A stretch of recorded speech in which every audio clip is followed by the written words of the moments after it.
Good evening and welcome to State of Business on our television. I'm Nadon Sirivardhana. Let's have a look at the headlines.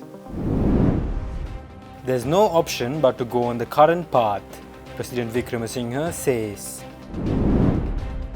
Tourist influx crosses the 1.2 million mark. News in detail. President Ranil Wickremesinghe said that the current economic trajectory can only be maintained if the government adheres to the conditions put forward by the IMF, and any deviations from it would end in economic catastrophe yet again. The president said this speaking at a press conference during the weekend. විශේෂයෙන්ම මේ කාල සීමා අවුරුදු දෙකකින් රටක් ගොඩගත්තා නම් ඒක සිදු වෙලා තියෙන්නේ ලංකාව විතරයි. අපි හැම එක්කෙනාම අපේ වෘත්තිය දෙනවා. ඒත් හැම වෘත්තියෙම එක එක ප්‍රශ්න තියෙනවා. අද අපි බංකොලොත් භාවයෙන් පිට වෙන්න පුළුවන්. පළමුවෙන්ම අපේ ආණ්ඩුවේ ආදායම් සකස් කරගෙන අපි ණය ගන්න එක දේශීය ණය ගන්න එක අඩු කරපු නිසා. අපිට ආධාර ලබා ගන්න සහන ලබා ගන්න ඒක එක කොන්දේසියක්. අපේ රටේ ණය ගන්න එක අඩු කළා අපේ ආදායම් වැඩි කරන්න උවමනයි කියලා. ඒ කරන්ට මට සමාජයට ජනප්‍රිය නොවන වැඩ කටයුතු කරන්න සිදු වුණා. විශේෂයෙන්ම බදු වැඩි කරන එක. කෙටි කාලීන එක බරක් වුණා. දැන් අපේ ප්‍රශ්න විසඳගෙන යනවා. ඒ නිසා අපි පළමුවෙන්ම අපේ අභ්‍යන්තර ආර්ථිකයේ රජයේ ආදායම් අපි නියම විදිහට සකස් කරලා තියෙනවා. ඒත් ණයබරභාවයෙන් පිට වෙන්න නම් තවුරුදු 4-5ක් මේ මාර්ගයේ යන්න තියෙනවා. ඒ මොකද අපි IMF සංවිධානයක ගත්ත ගිවිසුමේ කොන්දේසියක් අනික් රටවලුත් ඒ ගිවිසුම පිළි අරගෙන තියෙනවා. අපි විශේෂයෙන්ම මේ කොන්දේසි කැඩුවොත් අපිට එක ආධාරයක්වත් ලැබෙන්නේ නැහැ. ඒකට අපිට විකල්ප දෙකක් තියෙනවා. අපි එකඟ වුණ මේ ගිවිසුම් අනුව එකඟතා අනුව ඊළඟ අවුරුදු 4-5 යන්න. රටේ ආර්ථිකය හදන්න. නැත්තම් ඒක කඩලා අපිට දෙන සහන නැතුව ආපහු වැටෙන්න.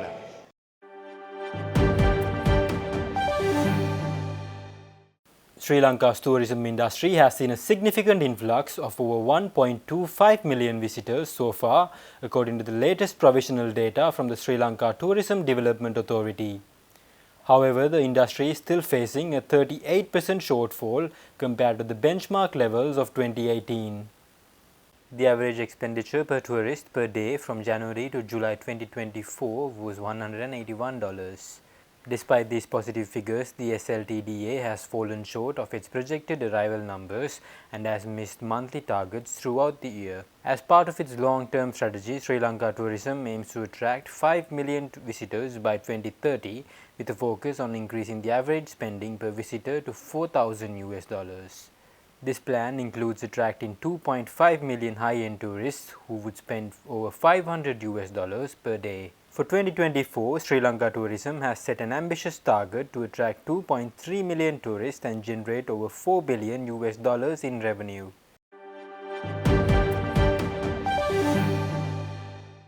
Egypt's Minister of Foreign Affairs Badr Abdelati met with his Sri Lankan counterpart Ali Sabri to discuss enhancing trade and investment ties between their countries as well as the latest development in the Gaza conflict.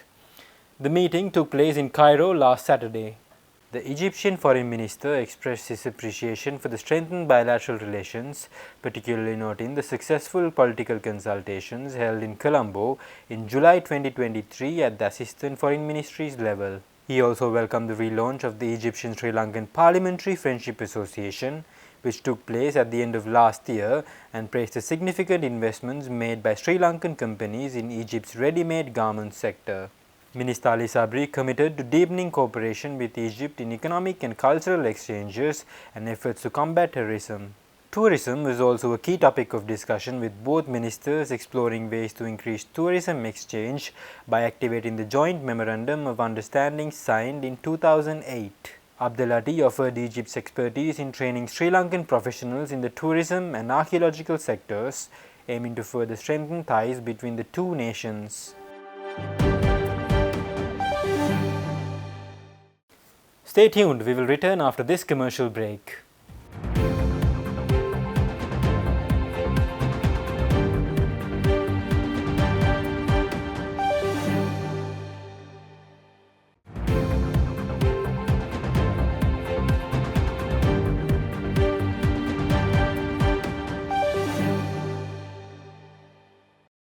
Welcome back. The Colombo tea auction witnessed steady offerings this week, totaling 5.8 million kilograms with mixed results across various grades. Forbes and Walker tea brokers reported that while the better quality teas continued to sell well, the demand for flowery grades was noticeably lower. The ex-estate offerings stood at 0.85 million kilograms, maintaining overall quality, though most teas comprised of fair average quality. A few select best BOPs held their ground, selling at similar levels to previous weeks following special inquiries. However, most other teas saw a decline of 20 to 40 rupees per kilogram. The Uva Udupussellava teas showed mixed performance, with better varieties selling at previous levels while others dropped by 20 to 40 rupees per kilogram. In the high and mid-grown CTC tea category, BP1s gained up to 40 rupees per kilogram while PF1s fell by 20 to 40 rupees per kilogram. The low-grown teas, comprising 2.3 million kilograms, saw fair demand overall. Within the leafy and semi-leafy catalogues, well-made BOP1s remained firm while others saw a decline. Well-made PEKs also stayed firm, though below best grades saw some easing. High-priced PEK1s experienced selective price increases while others declined. The select best FBOPs softened, with best varieties holding steady, but below best and lower quality teas declined. FF1s generally saw a decline across the board. In the premium catalogue, very tippy teas and best grades were easier, with only a few clean leaf below best teas remaining firm while the rest experienced a decline.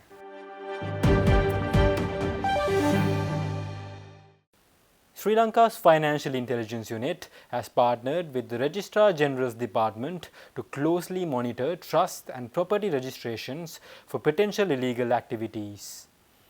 The collaboration was formalized through a Memorandum of Understanding which was signed in Colombo last week.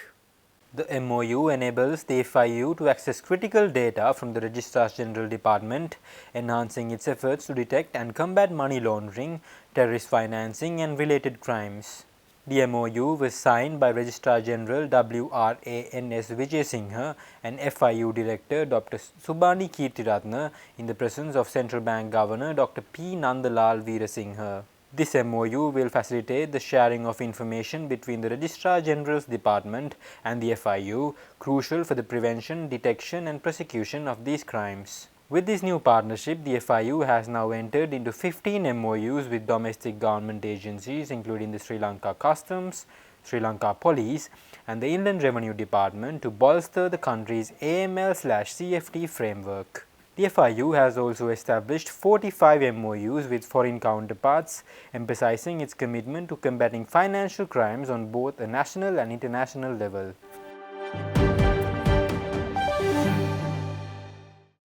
Now, the US Embassy in Sri Lanka has announced an additional commitment of $24.5 million to further strengthen the long-standing partnership between the United States and Sri Lanka. The announcement was made during a visit to Sri Lanka by USAID's Administrator for the Bureau of Asia, Michael Schiffer, at an event held at the Ministry of Finance recently. USAID Sri Lanka and Maldives Mission Director Gabriel Grau and Sri Lanka State Minister of Finance Shehan Semasinghe were also present at the ceremony. US Ambassador to Sri Lanka Julie Chang emphasized the enduring commitment of the American people to Sri Lanka's development. She highlighted that since 1956, the US has invested in various sectors in Sri Lanka, including agriculture, education, health and infrastructure, contributing over $2 billion in assistance. USAID Assistant Administrator Michael Schiffer noted that this investment will further support locally led initiatives in Sri Lanka aimed at creating sustainable solutions to the country's development challenges.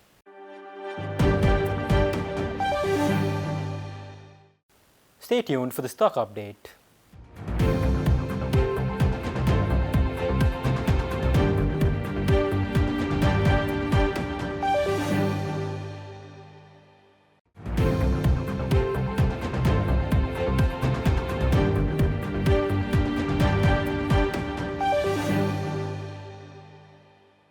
Trading at Colombo Stock Exchange ended on positive notes today.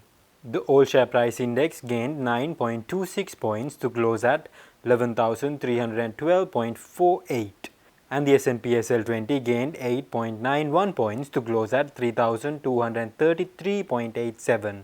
The turnover was 0.3 billion rupees and over 14 million shares were traded. Up next are forex rates.